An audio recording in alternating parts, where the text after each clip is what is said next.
जय हिंद। Welcome to my YouTube channel chemistry classes by Prabhat. आज का जो आपका टॉपिक है ये है लेक्चर नंबर 9 आयनिक रेडियाई।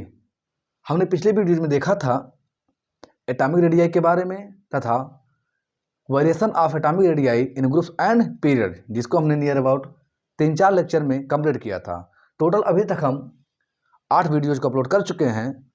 अगर आप पुराने वीडियोज़ को नहीं देखे हैं तो प्लीज़ जाके उसको पहले देख लें। चलिए स्टार्ट करते हैं। देखिए, सबसे पहले हम समझते हैं थोड़ा सा बेसिक डिफरेंस है एटम और आयन के बीच में, एटम एंड आयन के बीच में। ठीक, देखते हैं क्या है। देखिए, जो एटम होता है ये एक न्यूट्रल पार्टिकल होता है, यानी एटम में जो क्या है, न्यूट्रल पार्टिकल है। क्या है? न्यूट्रल पार्टिकल है। बट ये जो आयन है ये क्या है? चार्ज पार्टिकल है। ठीक, चार्ज पार्टिकल है। मतलब कहने का हमारे क्या है, मतलब ये है कि देखिए, जो एटम होता है इस पर कोई भी चार्ज नहीं होता है, लेकिन जो आयन होता है या आयन होता है इस पर कोई ना कोई चार्ज होता है। ठीक, देखिए कैसे। जब वही एटम, अब एटम आप जानते होंगे कि एटम क्या है? स्मॉलेस्ट पार्टिकल है। किसका? Of the element which can take part in chemical reaction, जैसा कि आप प्रीवियस क्लास में पढ़ चुके होंगे। ठीक, बट आयन क्या है? जब वही एटम कोई इलेक्ट्रॉन ले लेता है, यानी गेन करता है या इलेक्ट्रॉन लॉस कर देता है, ठीक, तो उसके ऊपर एक चार्ज आ जाता है। जैसे सपोज करिए कि कोई व्यक्ति है, मान लीजिए व्यक्ति है आपका राम। ठीक, इसने क्या किया, किसी व्यक्ति से कोई भी चीज़, सपोज करिए कि इसने 100 रुपया किसी से ले लिया। जब ये 100 रुपया ले लेगा तो राम क्या हो जाएगा? उधारी हो जाएगा। ठीक, ये क्या हो जाएगा? उधारी हो जाएगा। ठीक, जिससे लिया होगा। लेकिन अगर यही राम किसी को 100 रुपया दे दिया तो ये क्या हो जाएगा? राम धनी हो जाएगा। ठीक है, कैसा हो जाएगा? धनी हो जाएगा यानी कि दाता हो जाएगा। जब ये उधारी होगा, उधारी को आप दिखाते हैं ऋण चिन्ह से, नेगेटिव साइन से, और धनी को दिखाते हैं प्लस साइन से। ठीक, अर्थात ये क्या किया है? किसी को दिया है। ठीक है, और ये क्या किसी से लिया है इसको केमिस्ट्री की भाषा में कैसे समझेंगे तो देख लीजिए, जो एटम होता है, ठीक, ये अपने आर्ट को पूर्ण करने के लिए या तो इलेक्ट्रॉन लेता है यानी गेन करता है, ठीक, या तो इलेक्ट्रॉन क्या करता है? लॉस करता है। इलेक्ट्रॉन क्या करता है? लॉस करता है। अगर एटम, ठीक, क्या किया? इलेक्ट्रॉन गेन किया, तो इलेक्ट्रॉन गेन करने के लिए, मतलब प्राप्त करने के बाद ये क्या होगा? एटम पर आ जाएगा नेगेटिव चार्ज। एटम पर क्या आएगा? नेगेटिव चार्ज आएगा। और अगर वही एटम, ठीक, इलेक्ट्रॉन लॉस किया तो इस पर आ जाएगा पॉजिटिव चार्ज। ठीक, इस पर क्या आ जाएगा? पॉजिटिव चार्ज आएगा। तो एटम के इलेक्ट्रॉन लेने यानी एक्सेप्ट करने अथवा इलेक्ट्रॉन लॉस करने की वजह से उस एटम पर कोई ना कोई चार्ज आ जाता है। ठीक, अथवा चार्ज आ जाता, अतः इसी चार्ज स्पीसीज को हम आयंस कहते हैं। उसे क्या कहते हैं? आयंस कहते हैं। अर्थात इन्हीं को क्या कहा जाता है? आयंस कहा जाता है। ठीक, क्या कहा जाता है? आयंस। जब एटम ने, ठीक, इलेक्ट्रॉन लिया यानी एक्सेप्ट किया है, जैसे यहाँ पे हमने सपोज किया, दिखाया है कि एटम ने इलेक्ट्रॉन एक्सेप्ट किया है, तो इसे कहा जाता है निगेटिव आयन। क्या कहा जाता है? Negative ion. Ion O R, इसी का दूसरा नाम है एन आयन। क्या का नाम है? An ion. ठीक, नेगेटिव आयन अथवा एन आयन। और जब उसने इलेक्ट्रॉन लॉस किया तो उसका नाम है या उसको कहा जाता है पॉजिटिव आयन। क्या कहा जाता है? Positive ion. O R are, इसी का एक दूसरा नाम है केट आयन। मतलब कोई भी एटम अपने ऑक्टेट को पूर्ण करने के लिए अगर इलेक्ट्रॉन लॉस करता है तो उसे आप कहते हैं, यानी लॉस करते क्या कहते हैं? पॉजिटिव आयन अथवा केटायन कहते हैं। जैसा कि हम एक एग्जांपल लेके समझ सकते हैं कि सोडियम है, इसका इलेक्ट्रॉनिक कॉन्फ़िगरेशन होता है 2,8,1। अपने आउटर मोस्ट में या 8 इलेक्ट्रॉन रखने के लिए एक इलेक्ट्रॉन क्या करता है? लॉस कर देता है। ठीक, एक इलेक्ट्रॉन क्या करता है? निकाल देता है। जब इलेक्ट्रॉन निकाल देता है तो बन जाता है Na+, ठीक, 2,8 हो गया। तो इसे हम कहते हैं केटायन, क्या कहते हैं, केटायन। इसी प्रकार अगर आपका क्लोरीन है, ठीक, जिसका इलेक्ट्रॉनिक विन्यास होता है 2,8,7, ये अपना ऑर्डर पूरा करने के लिए प्लस में 1 इलेक्ट्रॉन लेता है और हो जाता है Cl माइनस 2,8,8, तो इसे हम कहते हैं एनायन। क्या कहते हैं, एनायन, ठीक। अर्थात आयन आपके होते हैं 2 प्रकार के, केटायन और एनायन। तो जिस प्रकार हमने एटॉमिक रेडियस को समझा था, उसी प्रकार इसको हम समझते हैं आयनिक रेडियस को। और इससे भी कुछ इससे जुड़े कुछ और भी छोटे छोटे चीज़ें हैं जिसको हम समझते चलते हैं, ठीक। चलिए इसको पहले हम डिफाइन कर लेते हैं, फिर आगे बढ़ते हैं।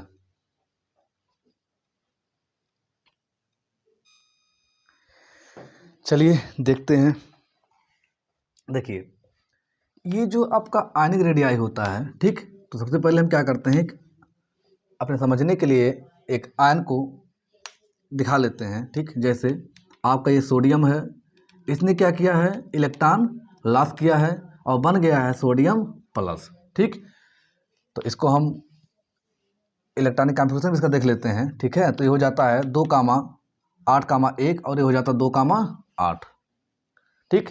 इसका अगर हम ड्रा करें ऑर्बिटल्स को कुछ तो इस प्रकार होगा, ठीक। अगर ये प्लस है आपका यानी न्यूक्लियस है, तो 2 इलेक्ट्रॉन यहाँ पे और 8 इलेक्ट्रॉन यहाँ पर, ऐसे कुछ इस प्रकार, ठीक। 8, 2, 1, 2, 3, 4, 5, 6, 7, 8, ठीक।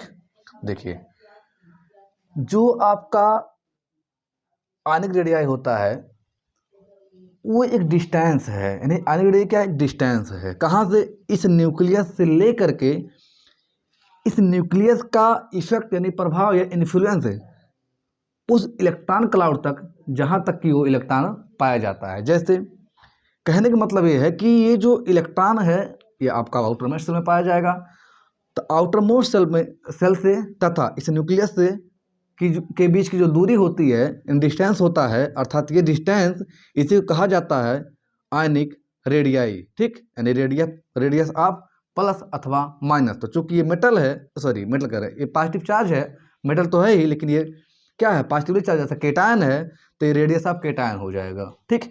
इसी प्रकार अगर देखा जाए क्लोरीन का एग्जांपल लेकर के कि क्लोरीन आपका इलेक्ट्रॉन क्या किया है, लिया है, तो हो जाएगा Cl माइनस, और इसको अगर बना लिया जाए ऐसे तो ये हो जाएगा इस तरह कुछ 1, 2, 3, 5, 6, ऐसे, ठीक। अगर यहाँ पे देख लिया जाए तो यहाँ पे अगर हम डिफाइन करेंगे तो यहाँ का जो डिस्टेंस है, मतलब इस न्यूक्लियस से इस इलेक्ट्रॉन का जो डिस्टेंस है ये है आयनिक रेडियाई, अर्थात R माइनस। कहने का मतलब क्या है कि ionic radii is the distance from the nucleus of an atom, sorry of an ion, from the nucleus of an ion to its electron cloud, ठीक। वो भी कौन सा इलेक्ट्रॉन क्लाउड, यानी बाहर, मतलब जहां तक उसका घेरा है, आउटर मोस्ट इलेक्ट्रॉन क्लाउड कहने का मतलब है कि ये क्या है, डिस्टेंस है, ठीक, किस फ्रॉम न्यूक्लियस से लेकर के आउटर मोस्ट इलेक्ट्रॉन क्लाउड तक जहां इलेक्ट्रॉन एग्जिस्ट करता है, ठीक। तो उसे आप कहते हैं आयनिक रेडियाई, मतलब इस न्यूक्लियस से लेकर के, ठीक, आउटर मोस्ट इलेक्ट्रॉन तक का जो डिस्टेंस है वो डिस्टेंस कहलाता है आयनिक रेडियाई। अगर वो आपका डिस्टेंस देखा जा रहा है, यानी वो अगर आयन आपका केटायन है, क्या है, केटायन है, तो इसे आप कहते हैं केटायनिक रेडियाई। क्या कहते हैं, केटायनिक रेडियाई या रेडियस। लेकिन अगर वह आपका एनायन है तो उसे आप कहते हैं एनायनिक रेडियाई, ठीक, एनायनिक रेडियाई, OR रेडियस, ठीक। चलिए इसको हम डिफाइन कर लेते हैं अब, उसके बाद फिर आगे बढ़ते हैं, ठीक। देखेंगे आप डिफिनेशन में, डिफिनेशन लिखेंगे, it may be defined as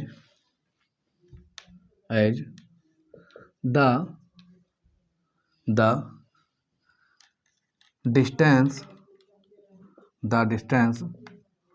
from the nucleus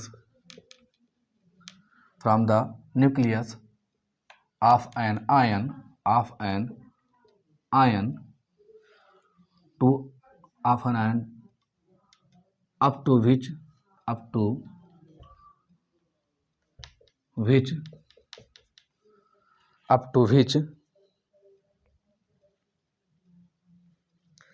it has influence on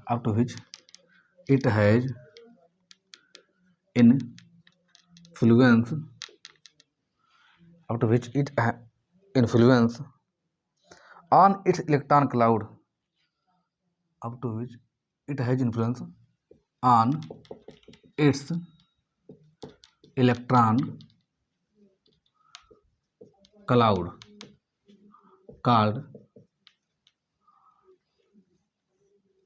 called ionic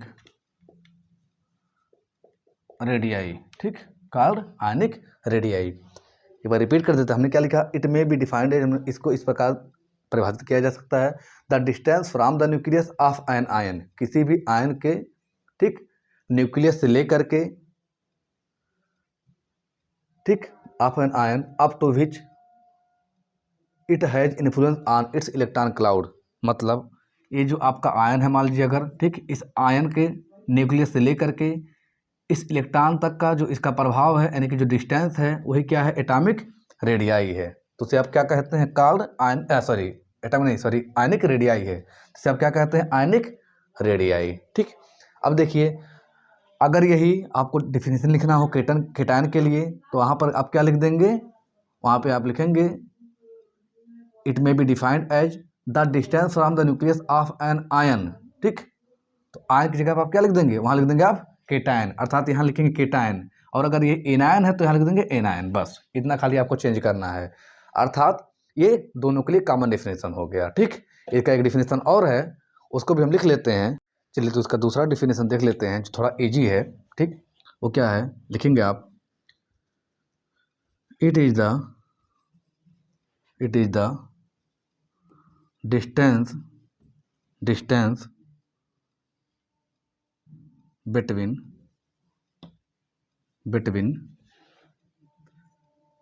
center of nucleus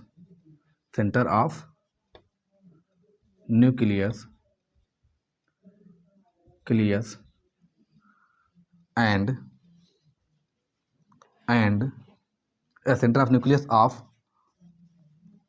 of an ion and the electron cloud,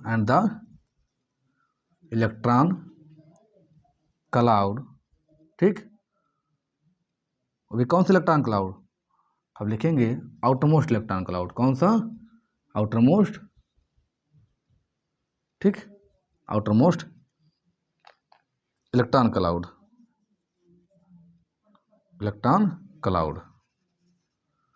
of ion,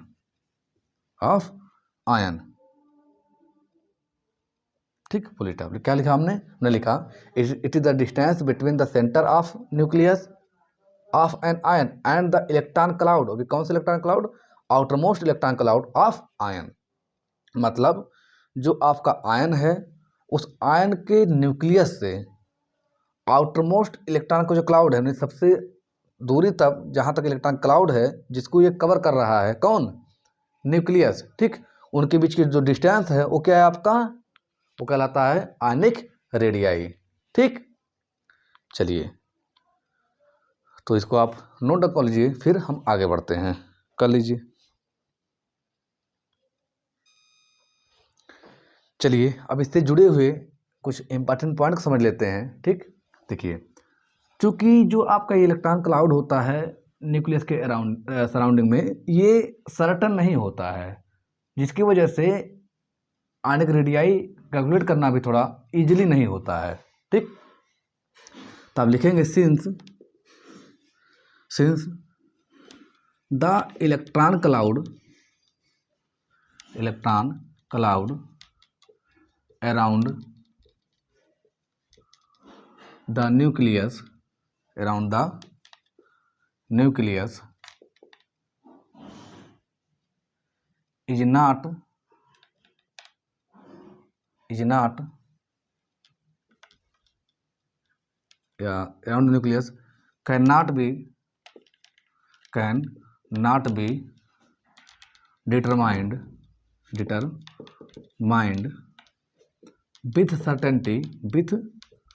certainty,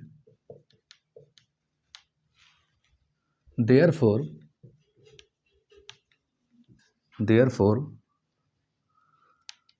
ionic radii cannot be calculated easily, ठीक, क्या लिखा हमने कि जो electron cloud होता है around the nucleus वो certain नहीं होता है, अर्थात उसको निश्चित रूप से नहीं ज्ञात किया जा सकता है, अतः अन्य रेडियाई भी आसानी से कैलकुलेट नहीं किया जा सकता। बट ऐसा नहीं है कि कैलकुलेट नहीं कर पाएंगे, कैलकुलेट किया जा सकता है बट ईजिली नहीं। इसके बहुत सारे मेथड हैं, आगे हम बात करते हैं, ठीक। इसको फिर हम आगे देखते हैं एक दो पॉइंट, ठीक। इसको आप नोट में ही पॉइंट बना लीजिए। मान लीजिए आपका नोट है, ठीक, मतलब एक ऐसे इंपॉर्टेंट पॉइंट है, ठीक। ये आपका मान लीजिए पहला पॉइंट था। दूसरा पॉइंट हम देखते हैं। देखिए हमने देखा दो चीज़ें, एक हमने देखा केटायन और हमने दूसरा क्या देखा, एनायन। देखिए जो आपका केटायन होता है इसकी साइज पेरेंट एटम से क्या होती है, छोटी होती है, और जो एनायन होता है इसकी साइज पेरेंट एटम से बड़ी होती है। तो ये आप लिखेंगे पॉइंट में, तो लिखिए द साइज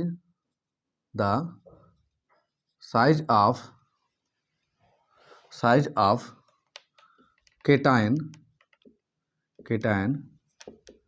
is always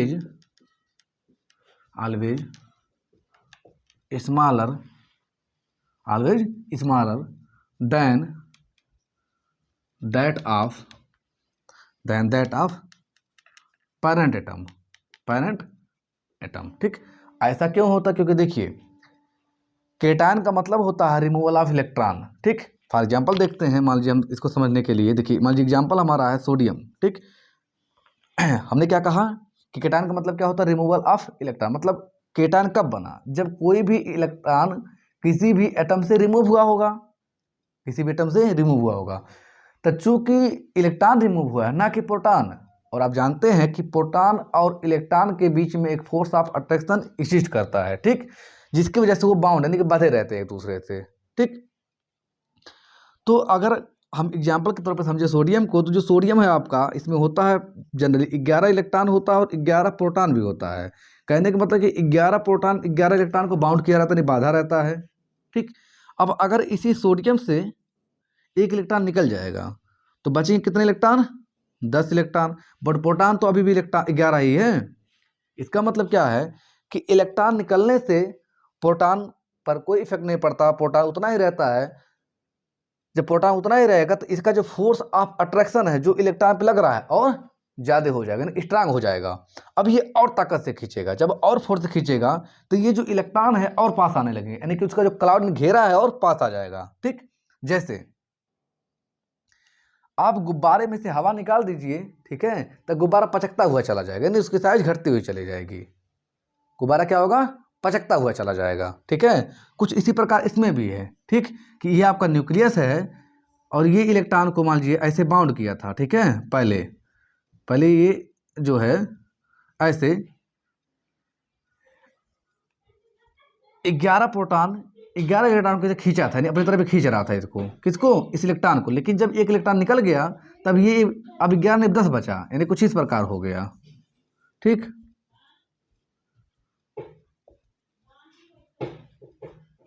मतलब अब इसका जो फोर्स है क्या हो गया, और बढ़ गया। जब फोर्स और बढ़ गया तो इसकी साइज क्या हो जाएगी, घट जाएगी। तो इसलिए हमने लिखा है कि the size of cation is always smaller than that of parent atom, ठीक। चलिए अगला पॉइंट देख लेते हैं, तीसरा। तो उसमें लिखेंगे आप the size of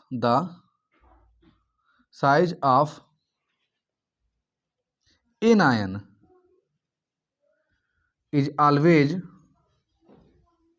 is always greater than that of parent atom. ठीक, ऐसा क्यों हमने लिखा है कि एनायन की जो साइज होती है वह अपने रिस्पेक्टिव एटम से हमेशा बड़ी होती है। देखिए ऐसा क्योंकि देखिए एनायन कब बनता है, एनायन बनने के लिए वो एटम एक इलेक्ट्रॉन एक्सेप्ट करता है। जब इलेक्ट्रॉन एक्सेप्ट करेगा तो उसका जो फोर्स ऑफ अट्रैक्शन होता है वो डिक्रीज करने लगता है। कैसे, इसको समझिए। जैसे आपका एग्जांपल लेते हैं क्लोरीन, तो क्लोरीन में देखिए 17 प्रोटॉन होते हैं और 17 इलेक्ट्रॉन होते हैं न्यूट्रल स्टेट में, यानी कि जब ये एटम के रूप में रहता है तो 17 प्रोटॉन 17 इलेक्ट्रॉन को खींच रहे हैं। मतलब कहने का है कि एक प्रोटॉन एक इलेक्ट्रॉन खींच रहा है। लेकिन अगर यही क्लोरीन जब एक इलेक्ट्रॉन ले लिया है तो बन गया है Cl-, अर्थात अब इलेक्ट्रॉन हो गए 18 और प्रोटॉन बचा अभी 17 ही है। अब देखिए इलेक्ट्रॉन अधिक हो गए हैं, तो अब अभी इसके पहले क्या था कि एक प्रोटॉन एक इलेक्ट्रॉन खींच रहा था, लेकिन अब क्या है, एक प्रोटॉन एक इलेक्ट्रॉन को नहीं खींच रहा है। मतलब ये है कि उसको फोर्स थोड़ा सा लगाना पड़ेगा ज़्यादा, तभी बैलेंस कर पाएगा। तो चूंकि 17 ही प्रोटॉन है तो फोर्स कहाँ से अधिक लगाएगा, इसका मतलब फोर्स क्या हो गया, घट गया। ठीक, अब यही 17 प्रोटॉन मिलकर के इस 18 को खींचेंगे। जब 18 खींचेंगे तो उतना ज़्यादा ताकत से नहीं खींच पाएंगे जितना ताकत से, यानी कि फोर्स से यहाँ खींच ले रहे थे, जिसकी वजह से साइज इसकी क्या हो गई, बढ़ गई। यानी गुब्बारे में आप हवा भरेंगे तो गुब्बारे की साइज क्या होती है, बढ़ती जाती है। कुछ इस प्रकार से है। अर्थात जब आप किसी भी एनायन को देखते हैं तो एनायन में जैसे जैसे इलेक्ट्रॉन भरते जाते हैं, यानी आते जाते हैं, अर्थात एनायन जितना ही इलेक्ट्रॉन एक्सेप्ट करता जाएगा, जैसे मान लीजिए आपका नाइट्रोजन है, एक इलेक्ट्रॉन लिया तो N- कहलाएगा, 2 लिया तो 2- कहलाएगा। ठीक, 3 मान लीजिए लिया इलेक्ट्रॉन तो 3 निगेटिव ऐसे दिखाया जाता है, अर्थात नाइट्रोजन पर 3- हो जाता है। तो वैसे वैसे इसकी साइज क्या होगी, बढ़ती जाएगी। बट अगर केटायन है वह जितना ही ज़्यादा इलेक्ट्रॉन लॉस करता जाएगा उसकी साइज घटती जाएगी।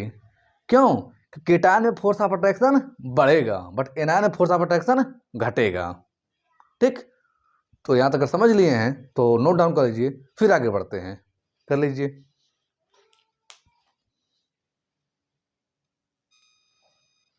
अब देखिए अगर इसका कुछ न्यूमेरिकल देख लिया जाए तो कुछ इस प्रकार से आपसे पूछा जा सकता है कि देखिए, जैसे अगर आपके पास एक नॉर्मल एटम हो और एक उसी का आयन हो या एक से अधिक आयन हो, जैसे फॉर एग्जांपल कह लेते हैं कि आपका कोई एटम ए है, इसी के 2-3 आयन हैं, वो भी केटायन हैं। ठीक, जैसे A+ है, A पर 2+ है, A पर 3+ है। ठीक, और मान लेते एक है A पर 4+ है।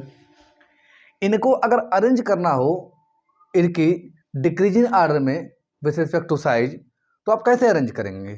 ठीक, तो अभी हमने समझाया आपको कि किसी भी एटम से जितना ही अधिक इलेक्ट्रॉन निकलेंगे उसके न्यूक्लियस और उसके इलेक्ट्रॉन के पीछे फोर्स ऑफ अट्रैक्शन उतना ज़्यादा बढ़ेगा, जिसकी वजह से उसकी साइज क्या होगी, उतने ही अधिक छोटी होगी। अर्थात गुब्बारा में से आप हवा जितने अधिक निकालेंगे उसकी साइज उससे क्या होगी, घटती जाएगी, यानी छोटी होती जाएगी। देखिए तो इसका अगर आर्डर हम देख लें तो सबसे जो छोटा होगा साइज में वो होगा A पर 4+ वाला। ठीक, इससे थोड़ा सा इससे बड़ा होगा A पर 3+ वाला, इससे बड़ा होगा A पर 2+ वाला, इससे बड़ा होगा A पर प्लस वाला, इससे बड़ा होगा A पर कोई चार्ज नहीं था, न्यूट्रल वाला। ठीक, अर्थात सबसे छोटा, उससे बड़ा, उससे बड़ा, उससे बड़ा। इसी प्रकार अगर हम एनायन की बात कर लें एग्जाम्पल के तौर पे, ठीक, या इसी का एक स्पेशल एग्जाम्पल ले लें तो अगर एल्युमिनियम मान लीजिए कि एल्युमिनियम पर 1+ है सपोज करिए, और एल्युमिनियम पर 2+ है, और एल्युमिनियम पर 3+ है, और एक एल्युमिनियम आपका न्यूट्रल है। ठीक, केटायन के रूप में, तो जो सबसे छोटा होगा वो होगा एल्युमिनियम पर 3+। ठीक, इससे बड़ा होगा एल्युमिनियम पर 2+, इससे बड़ा होगा एल्युमिनियम पर प्लस, और सबसे आपका बड़ा होगा एल्युमिनियम नॉर्मल, यानी एटम, यानी सबसे छोटा, उससे बड़ा, उससे बड़ा और सबसे बड़ा। ठीक, अर्थात इनकी आनिक रेडियाई का साइज होगा। ठीक, सॉरी आनिक रेडियाई का आर्डर होगा। ठीक है, कौन सा आर्डर है, ये इंक्रीजिंग आर्डर है। ठीक, अगला एग्जांपल देख लेते हैं एनायन की फॉर्म में। तो अगर एनायन के रिस्पेक्ट में देखा जाए तो मान लेते हैं कि हमारा कोई एनायन है B जिस पर कई सारे चार्ज हैं, मतलब कुछ इस प्रकार है, B पर 1 निगेटिव है, B पर आपका B मतलब बोरान नहीं है। ठीक, भी ऐसे कोई एटम हमने कंसिडर किया है कि बी पर 1 निगेटिव है, फिर बी पर आपका 2 निगेटिव है, बी पर 3 निगेटिव है, ठीक, फिर आपका बी पर मान लीजिए 4 निगेटिव है। तो इसमें जो सबसे छोटा होगा बी, इससे बड़ा होगा बी पर 1 निगेटिव, फिर इससे बड़ा बी पर 2 निगेटिव, इससे बड़ा बी पर 3 निगेटिव और सबसे बड़ा बी पर 4 निगेटिव। क्यों ऐसा होगा? क्योंकि देखिए जैसे जैसे इलेक्ट्रॉन ऐड होते जाएंगे वैसे वैसे साइज बढ़ती जाएगी। क्यों? क्योंकि फोर्स ऑफ अट्रैक्शन क्या होगा? घटता जाएगा। ठीक, फोर्स ऑफ अट्रैक्शन क्या होगा? घटता जाएगा। जैसे एग्जाम्पल के तौर पे नाइट्रोजन है आपका एक नॉर्मल, और फिर नाइट्रोजन पर 1 निगेटिव, अर्थात नाइट्रोजन ने 1 इलेक्ट्रॉन लिया है, ठीक, फिर उसी नाइट्रोजन ने 1 इलेक्ट्रॉन और लिया है, फिर उसी नाइट्रोजन ने 1 इलेक्ट्रॉन और लिया है, मतलब 3 इलेक्ट्रॉन लिया है। तो अगर इनकी आयनिक रेडियाई का ऑर्डर देखा जाएगा तो जो सबसे छोटा होगा वो होगा रेडियाई न्यूट्रल एटम का, ठीक, उससे बड़ा होगा नाइट्रोजन पर 1 निगेटिव का, उससे बड़ा होगा नाइट्रोजन पर 2 निगेटिव का, और सबसे बड़ा होगा नाइट्रोजन पर 3 निगेटिव का। ठीक, ये हो जाएगा इसका ऑर्डर। सबसे छोटा रेडियाई, उससे बड़ा, सबसे बड़ा। ठीक, तो नोट डाउन कर लीजिए, फिर आगे बढ़ते हैं। कर लीजिए।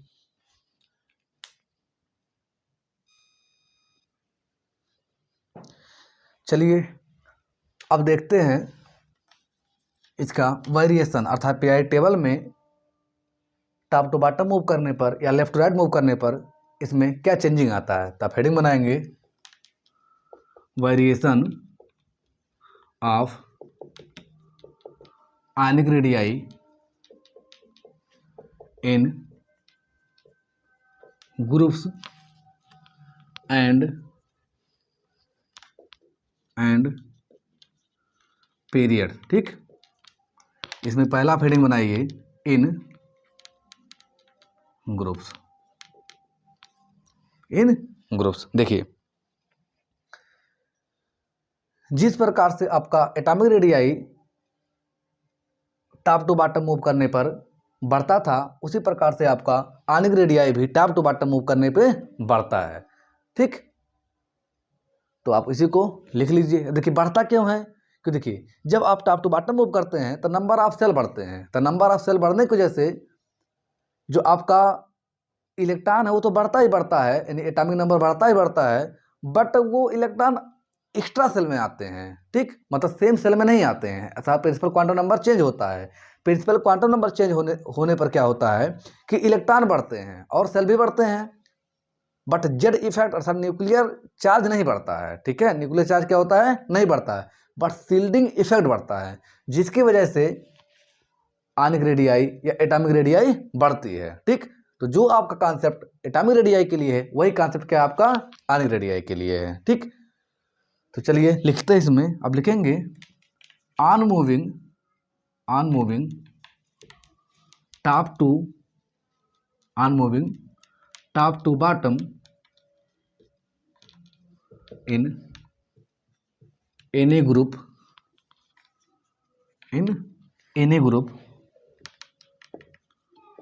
Similar to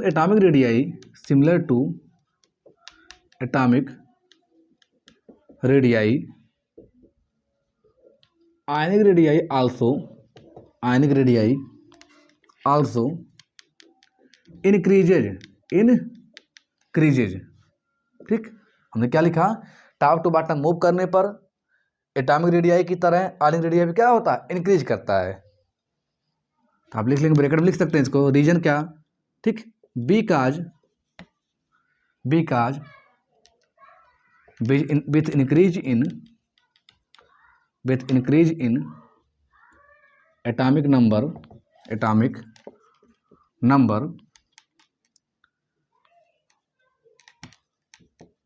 in groups shielding effect increases। ठीक, फॉर एग्जाम्पल देख सकते हैं आप कि मान लीजिए अगर आपको देखना है फर्स्ट ग्रुप के लिए, ठीक, तो जो सबसे छोटा साइज होगा वो होगा लिथियम प्लस का। ठीक, इससे बड़ा होगा सोडियम प्लस का, इससे बड़ा होगा पोटेशियम प्लस का, इससे बड़ा होगा आर्बिन रुबिडियम प्लस का, ठीक, इससे बड़ा होगा आपका CS प्लस का, अर्थात ये इनके आर्डर होंगे, ठीक है। इसी प्रकार जो दूसरा आपको देखना है दूसरे ग्रुप का, तो इसमें सबसे छोटा होगा बेरिलियम प्लस का, ठीक, इससे बड़ा हो जाएगा आपका मैग्नीशियम प्लस का, ठीक, या मैग्नीशियम मुझे 2 प्लस का हो जाएगा, 2 प्लस दिखाया जाता है इस पर क्योंकि 2 इलेक्ट्रॉन लॉस करता है, ठीक। फिर हो जाएगा आपका इसके नीचे कैल्शियम प्लस का, ठीक, फिर इसके नीचे स्ट्रांसियम प्लस का, ठीक, मतलब 2 प्लस का है, ठीक, 2 प्लस का ETC, ठीक। ऐसे आप किसी का भी निकाल सकते हैं, ठीक है। चलिए अब देख लेते हैं अक्रॉस द पीरियड, ठीक, across the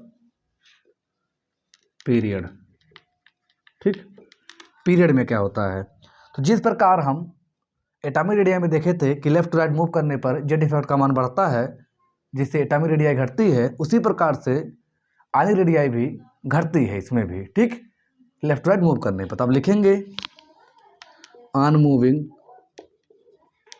left to right in any period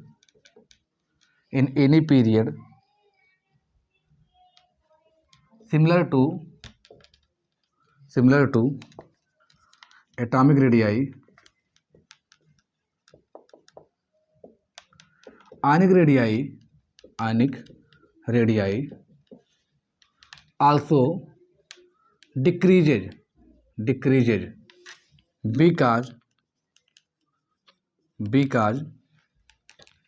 with increase in atomic number across period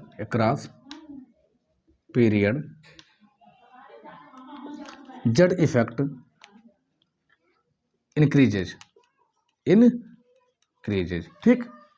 मतलब अगर हम लेफ्ट टू राइट मूव करते हैं किसी पीरियड में तो जेड इफेक्ट का मान बढ़ता है जिसकी वजह से एटॉमिक रेडियस डिक्रीज करती है। सेम इसी तरह आयनिक रेडियस भी डिक्रीज करती है, ठीक। देखिए ये थोड़ा समझना आपके लिए डिफिकल्ट हो सकता है। देखिए ऐसा इसलिए हम कर रहे हैं क्योंकि आप आयंस में अभी पढ़े हैं कि एनायनिक बढ़ता है अपने पेरेंट की तुलना में और केटायनिक घटता है अपने पेरेंट की तुलना में, बट इसको आप बारीकी से समझिए, कन्फ्यूजन नहीं होगा, ठीक। देखिए कैसे, जो आपका सोडियम का साइज है प्लस वाले का, ठीक, ये बड़ा होता है, ठीक, अपने ही पीरियड के एल्युमिनियम की साइड से। क्यों? क्योंकि देखिए सोडियम और एल्युमिनियम में एल्युमिनियम का जेड इफेक्ट का मान अधिक होता है किसकी तुलना में, इसकी तुलना सोडियम की तुलना में। तो इसकी साइज बड़ी हो जाएगी, इसकी साइज छोटी हो जाएगी। तो अगर इसी में से एक इलेक्ट्रॉन निकाल दिया जाए तो साइज और घट गई, ठीक, जेड इफेक्ट का मान बढ़ा, साइज घट गई। लेकिन इसी की तुलना में देखा जाए एल्युमिनियम में से एक इलेक्ट्रॉन निकाल दिया जाए तो इसमें भी जेड इफेक्ट बढ़ा। निकाला गया तो खाली एक ही इलेक्ट्रॉन है ना, तो एक ही इलेक्ट्रॉन निकाला गया इसलिए ऐसा कहा गया। मतलब अगर सेम इलेक्ट्रॉन निकाला जाए, रिमूव किया जाए, ठीक, तो इनका जो सीक्वेंस है लेफ्ट टू राइट चलने पे क्या होगा, घटता जाएगा, ठीक है। लेकिन अगर इसी की तुलना हम करवा दें एल्युमिनियम सोडियम की तुलना, ठीक, प्लस वाले की तुलना करवा दें सल्फर के एक नेगेटिव से, तो देखिए एक नेगेटिव में साइज लगभग सेम ही रहेगी, ठीक है। लेकिन अगर सल्फर में हम 4 नेगेटिव दिखा दें, ऐसे 4 नेगेटिव मतलब कि 4 इलेक्ट्रॉन लिया हुआ है, सपोज करिए ऐसा हम कुछ दिखा दें, ठीक है। हालांकि ऐसा तो होता नहीं, ये मैक्सिमम 3 नेगेटिव रखता है, ठीक है, सल्फर। जस्ट आपका 3 नहीं 2 नेगेटिव, ठीक, ऑक्सीजन के नीचे है, ऑक्सीजन के नीचे है, ठीक। तो लगभग तो कंपेरेबल सेम ही होगा क्योंकि इसमें साइज घटी है तो इधर भी घटता है। सोडियम की तुलना में सल्फर की जो साइज छोटी होती है, लेकिन इलेक्ट्रॉन ऐड करने की वजह से साइज बढ़ जाती है, ठीक, साइज बढ़ जाती है। तो इसको आपको देखना है एक एक की तुलना में, मतलब प्लस वाले केटायन के लिए अलग देख लीजिए और एनायन के लिए अलग देख लीजिए। इसका एग्जांपल देखिए समझ में आ जाएगा। देखिए एग्जाम्पल को डाटा के साथ हम दिखाते हैं, ठीक। जैसे क्या है, देखिए डाटा, जो आपका Na+ है, ठीक, फिर आपका मैग्नीशियम प्लस है, ठीक, फिर आपका एल्युमिनियम प्लस है। इस पर 3 प्लस होता है, इस पर 2 प्लस होता है, ठीक, और इस पर 1 प्लस होता है। इनमें जो सबसे बड़ी साइज होती है वो होती है सोडियम की, उससे छोटा मैग्नीशियम का होता है, उससे छोटा एल्युमिनियम का होता है। कितना होता है देख लीजिए, ठीक, ये होता है 0.95 एंगस्ट्राम, ठीक। फिर ये होता है आपका 0.65 एंगस्ट्राम, और ये होता है आपका 0.45 एंगस्ट्राम, ठीक, 0.45 एंगस्ट्राम। इसी प्रकार अगर देखा जाए तो आपके जो नाइट्रोजन है, ऑक्सीजन है, ठीक, और फ्लोरीन है, तो नाइट्रोजन पे आपका होता है 3 निगेटिव जनरली, ठीक, फिर ऑक्सीजन पे होता है आपका 2 निगेटिव, फ्लोरीन पे होता है 1 निगेटिव, ठीक। इनमें जो सबसे बड़ी साइज होती है वो होती है नाइट्रोजन की, ठीक, क्योंकि ये 3 इलेक्ट्रॉन एक्सेप्ट किया हुआ है, तो इसका कितना होता है 1.17 एंगस्ट्राम होता है, ठीक, सॉरी 1.71 एंगस्ट्राम, ठीक, 71 एंगस्ट्राम। इसका होता है 1.40 एंगस्ट्राम, और इसका होता है 1.36 एंगस्ट्राम। तो आप देख रहे हैं कि अगर देखा जाए तो इस सोडियम जो कि आपका पीरियड नंबर 3 का एलिमेंट है, ठीक, और जो फ्लोरीन है यहाँ पे ये आपका पीरियड नंबर 2 का एलिमेंट है, ठीक है, पीरियड नंबर किसका है 2 का एलिमेंट है, जिसकी साइज 1.36 है, ठीक, और सोडियम की साइज 0.95 है, ठीक है, दोनों में अंतर है। तो इसलिए हमने कहा कि आप प्लस वाले का प्लस से तुलना करके देखिए और निगेटिव यानी माइनस वाले का माइनस से तुलना करके देखिए, बट आपको क्लियर हो जाएगा, ठीक। आई होप आपको ये समझ में आ गया होगा, ठीक। अगर आपको किसी भी प्रकार की कोई भी दिक्कत है तो प्लीज़ आप कमेंट में ज़रूर बताइए, ठीक, और इसको आप ज़्यादा से ज़्यादा शेयर करिए, ठीक। फिर हम मिलते हैं अगले वीडियोज में। धन्यवाद।